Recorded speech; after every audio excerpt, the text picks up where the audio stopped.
Oh, I love mornings like this. Can you hear me? We good? I love mornings like this for a couple reasons. Number one, I love the way things tie in. Kyle, that first song, where did Kyle go? Back there. That first song, is that off your new album or is that one of your old ones? That first one that you opened with, The Way Through Your Pain, or the shortcut to pain is through healing? Okay. What was that first line that was in there? The shortcut to healing is straight through the hurt. I loved it. I was looking around for a pen and I couldn't write up. So then I was trying to look up the lyrics and I don't know if I could find it, but man, I love that. Okay. I love it. I love it.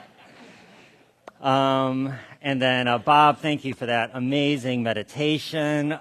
So good. I on mornings like this, I feel so full. I like we could just go home and just sit with what we've already absorbed. There's a lot of good stuff there. A lot of good stuff. I'm appreciative for the depth of this community, the depth of the quality of speakers. Last week, Beth brought some really insightful and interesting things to this topic.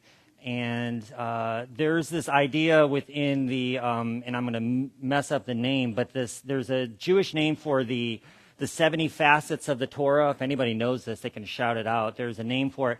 But the idea is that the rabbis would look at it or see the Torah as like a gem, that you could look at it and see it from 70 different sides and see a different reflection. And I love that, because these principles that we're talking about, these things that we're wrestling with, I'm not coming to you here today as a lead teacher to instruct you on the way you should live. As a matter of fact, I did not do a really good job myself this week of putting the things into practice that I'm actually going to be talking about, which is quite frequently how it goes in my life.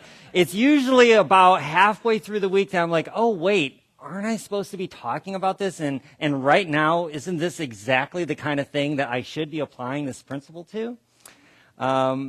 The title is called Welcoming Mara, and hopefully that intrigued some of you. The idea of who Mara was is not as important to the story. It's kind of a principle. So Prince Siddhartha, thank you, who became the Buddha before he was enlightened, on the night before his enlightenment, was tempted by a demon god named Mara.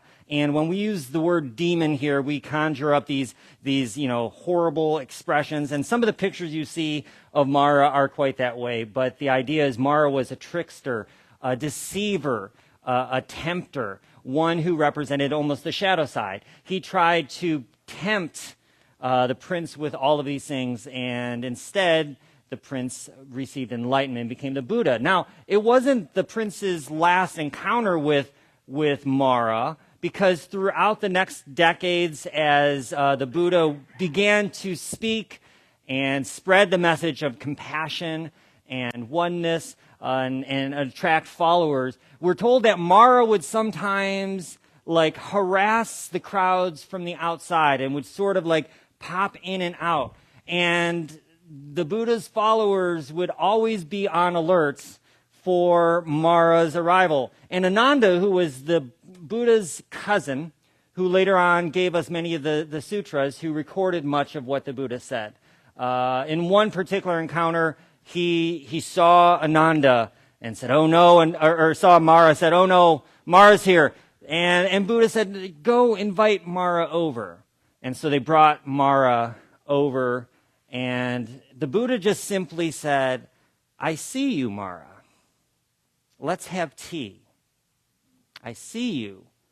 Let's have tea." I think it's quite interesting when there are different approaches to how we deal with evil. I come at this approach, as you know, I come from a more Christian background. And within Christianity, there's a lot of scriptures and advice about what we should do with evil.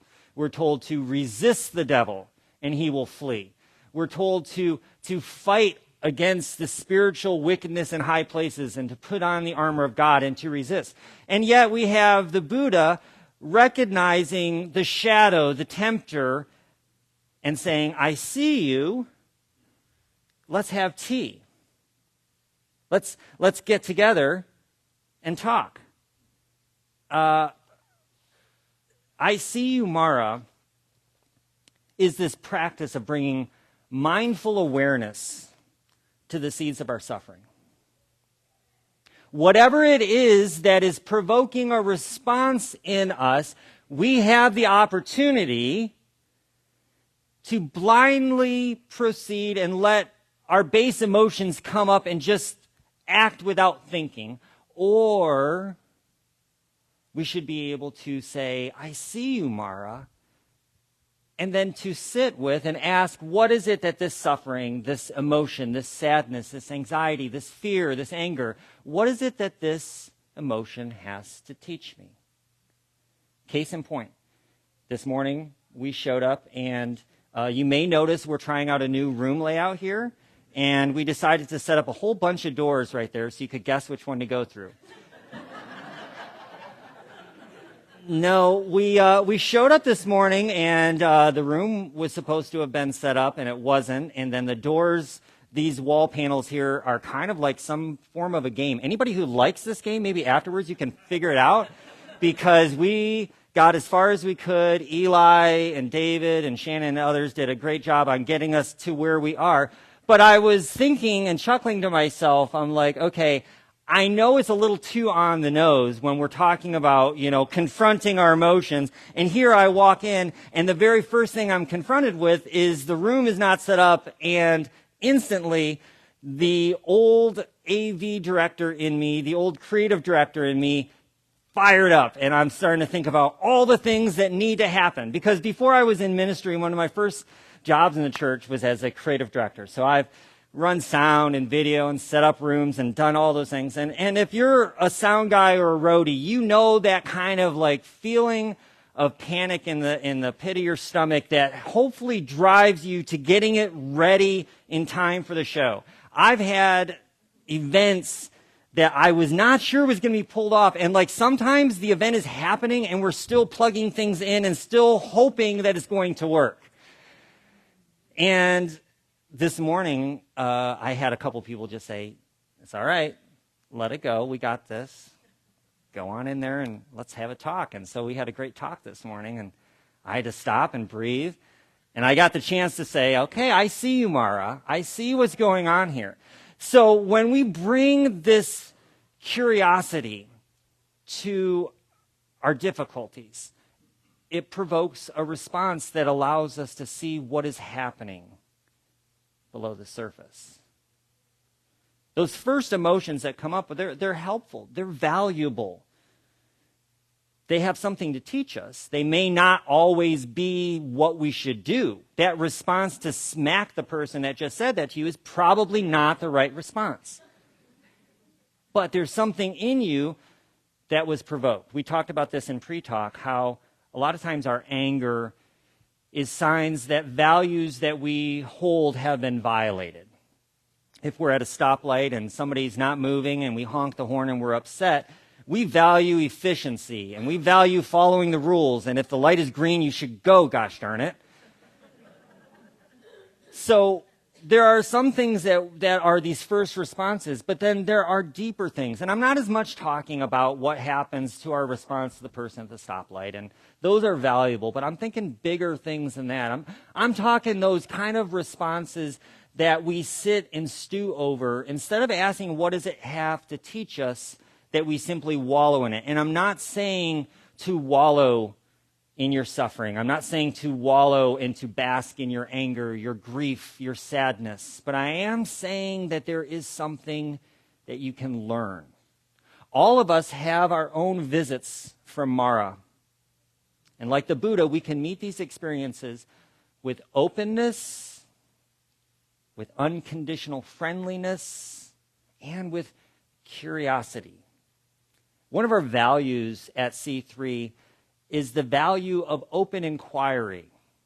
Typically, we mean that, as I understand, when it comes to inquiring about outside things. We allow science and things to inform our beliefs and our practices, but what does it look like to inquire about the state of ourself? What if we applied that value of open inquiry to our interior self, to the emotions that we feel, the things that come up? Can we bring the same kind of mindful awareness and attention? Can we bring the same kind of curiosity to our difficulty that we bring when it comes to learning a new game? When you were a kid and you learned a new game, do you remember the unbridled joy and excitement of doing something new the first time? Anybody play Spoons? I remember the first time that I learned Spoons. Spoons is a great game. And there's a couple different ways to play, but the only real way to play is for blood. And typically blood is shed when I have played it. We have bent spoons around fingers trying to rip it from somebody else's grasp. When we learn something new, when we try something, that sport that you're passionate about, think about that same kind of curiosity and excitement that you brought to it when you first learned it. That skill that you acquired over years of hard work. When you were just a novice, what was it like? Remember when you were reading everything you can read about it? Remember when you were talking to people about it and they were annoyed that you kept talking about it and bringing it up? And you're watching documentaries and you're reading things. That curiosity, what does it look like to bring that type of curiosity to ourselves and to say, what is it that this pain, this sadness, this emotion, this anger, what is it that this has to teach me? You may remember Barbara Brown Taylor. I quoted her a number of weeks ago from Healing Through the Dark Emotions, I think is the name of the book, where she says that I've learned things in the darkness that I never could have learned in the light, and therefore I can only come to one conclusion, that I need the darkness as much as I need the light. These are things that we can take from our experiences if we learn to listen to them. So Tara Brock, one of the readings that we have this morning comes from her book on radical acceptance. And I just want to read this one section. This is not in the bulletin yet, but this idea of radical acceptance. She says, by naming our hardships, we rob them of some of their power. Approaching difficulties with a spirit of friendly questioning. You're not seeking to judge, to label things as good or bad, but simply to understand. Somebody in pre-talk talked about their first response and saying how, it was bad. And we talked about, we don't slap someone, but that anger that's there is worthwhile. It's a worthwhile emotion to ask, why is it there? And to not label it as good or bad, but to just recognize it is there. I'm feeling this anger. Why am I feeling this anger? I'm feeling this anxiety. Why do I feel this? What does it have to teach me? What can I learn from it? For example, she says, you might ask yourself if you're really so angry because there's a fly buzzing around your office, or if you're stressed about your work and you're worried that you're falling behind. Finding and recognizing what we're actually experiencing is how we say, I see you, Mara.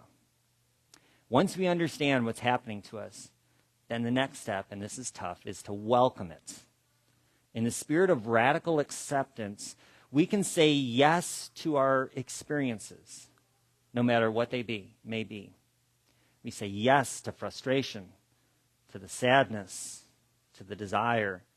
Love yourself and all of your experiences. In other words, greet Mara as an old friend and invite him in for tea. By welcoming our experiences in this way, we allow them to rise up and to fade away without gaining power over us.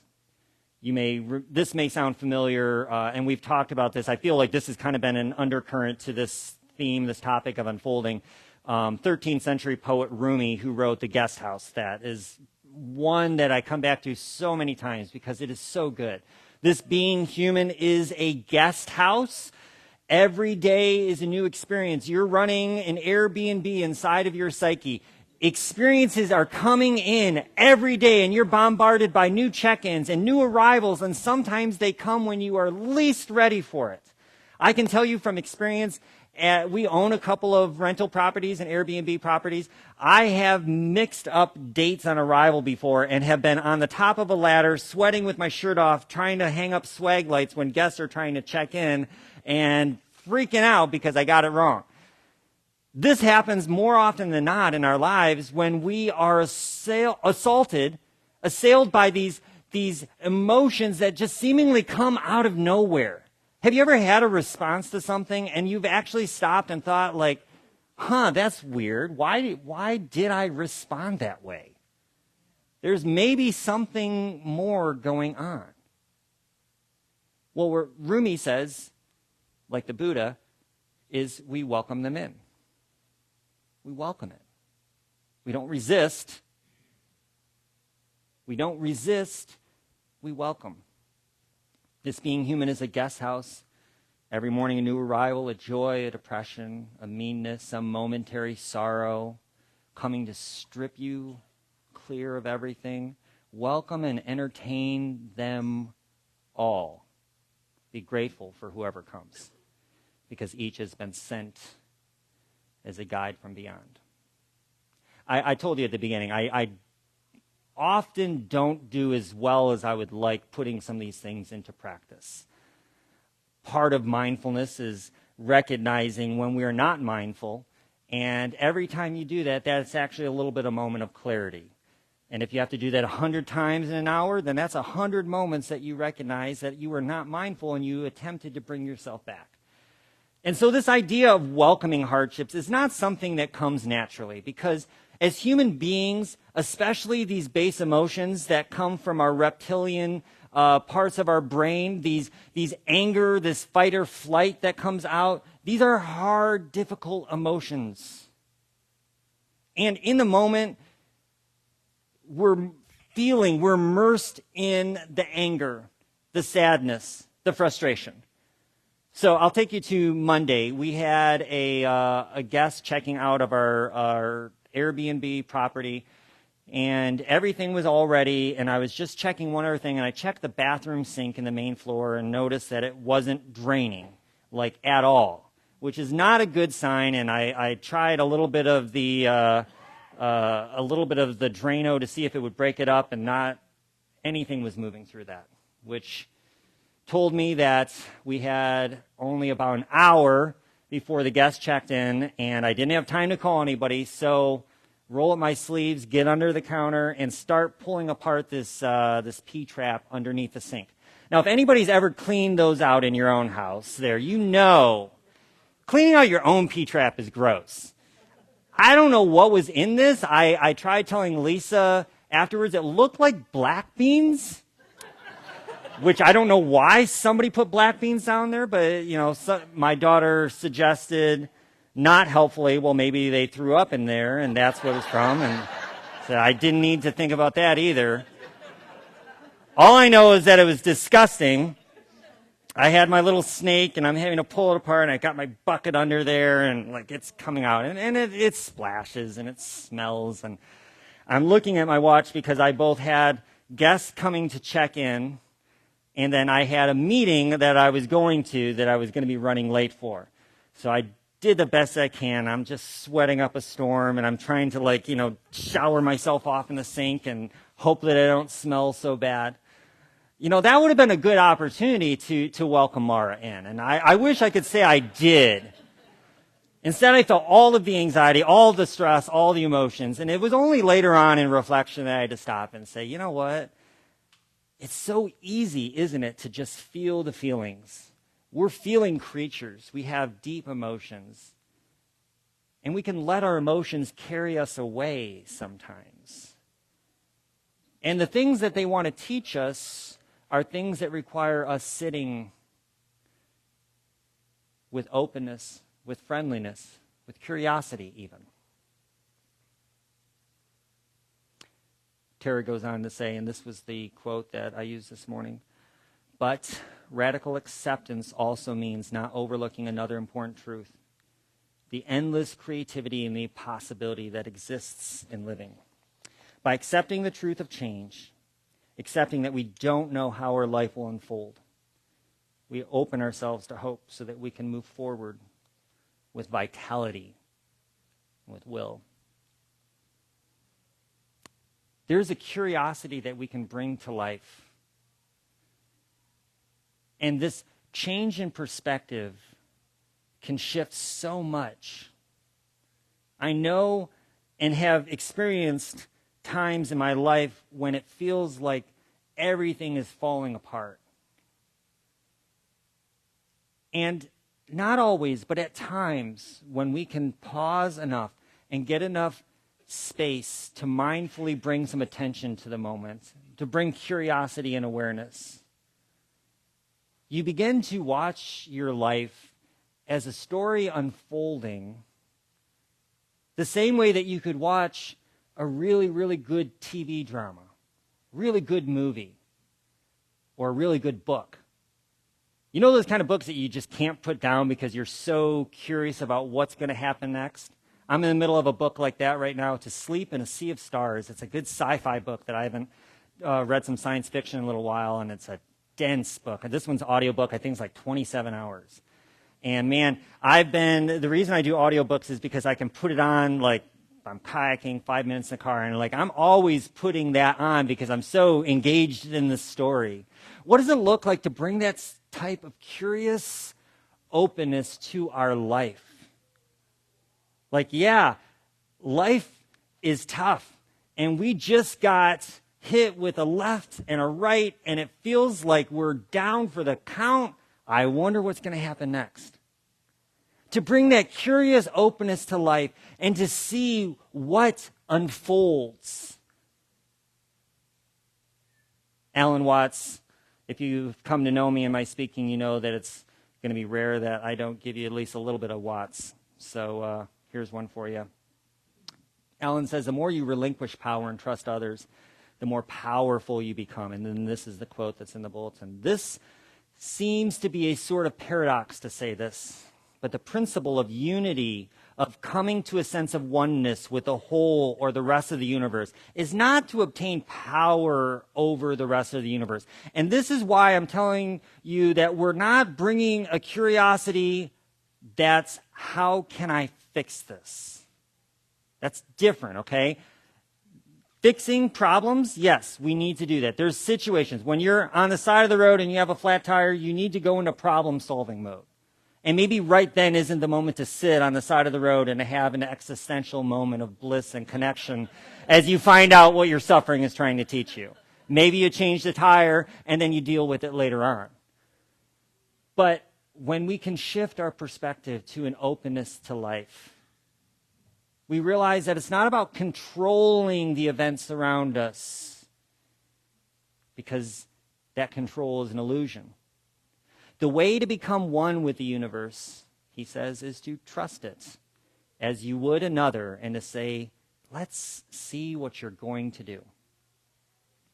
I recognize this applies an intention to the universe. And so if for you this idea of spirituality or a God with intention doesn't work or doesn't serve you, you can still recognize that there is an unfolding that is happening in this universe that we get to participate in. And we get to lean into the difficulties and invite them for tea. We get to sit with our suffering. We get to invite over for a sleepover our anxieties and our doubts. And I say, I see you, Mara. I see you. Our triggers are our doorways to transformation. And our edges are our invitations. Thank you for sharing this planet and this time with me this morning. Namaste.